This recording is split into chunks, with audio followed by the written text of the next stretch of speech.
Hey Gateway, this is Luke. I just wanted to introduce you to some guys that we're supporting as part of our Christmas offering. Trey Van Camp is the pastor of Heart Cry Gathering. They're planting in a month in the Queen Creek Marketplace, Harkins. And I also want you to meet Whitney Clayton. He's planting a church up the road in Eastmark.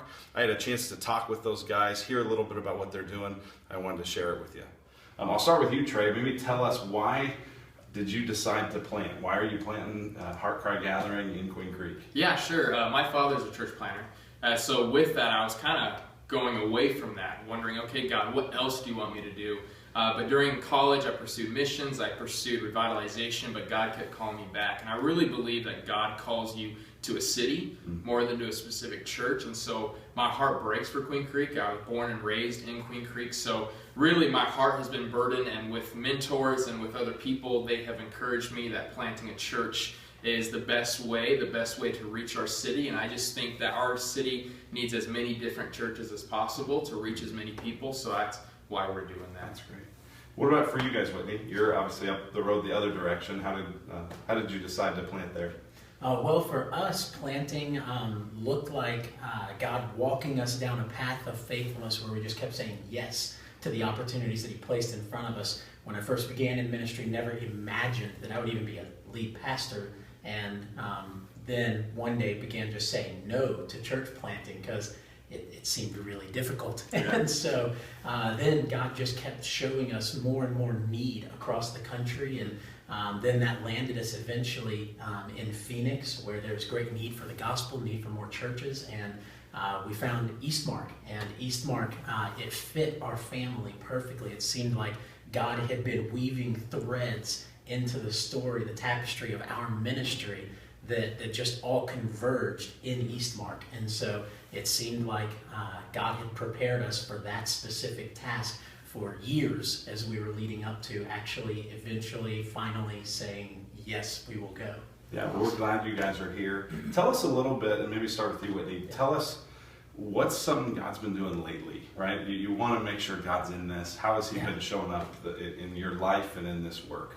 Well, it's not always beautiful the way that God shows up. Sometimes He is chastising, and that's a good thing, where you learn that God disciplines those whom He loves. And so I would be far more concerned if God never spoke to me and redirected me as I find myself straying off course in this. But as God redirects from time to time, He's brought us to some great people. We hosted a block party in our neighborhood not long ago, and from that I got to have coffee with one guy. We've got a list of families that are looking for a church.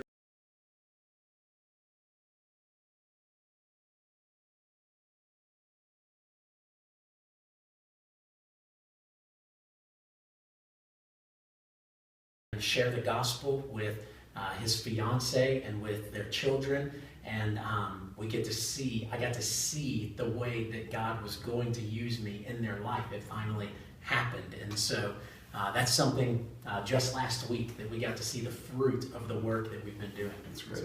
And Trey, you guys are launching in about a month. Yes. So how are you seeing God showing up right now? Yeah, to be honest, when I envisioned this, I really thought God would come in.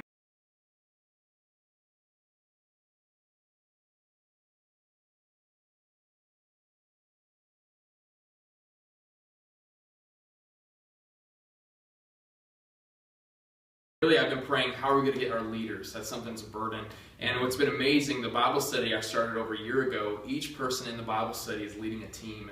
And I would have never thought that a year ago. And it's cool to see a lot of them weren't saved and how God has matured them and brought them through. Another thing, we're praying for 10 baptisms on Launch Sunday. And so far we have 7, and I'm talking to 3 tonight. Cool. So we're really excited about that. So God has just been in finances. Just a church from Texas gave us, they said, give me your list of what you need for launch day. And I put a dream list together, and it was about $10,000 worth, and they gave us a check of $10,500 because they said, you forgot about taxes. I'm like, that's awesome. So it's just been crazy, God's provision, and I've just been so thankful for each day. That's awesome. Well, we want to be praying for you guys. So Trey, you first. How can we be praying for you and Heart Cry? Yeah, well, our main thing is pray for us to connect the gospel to people. If we miss that, we miss the whole thing.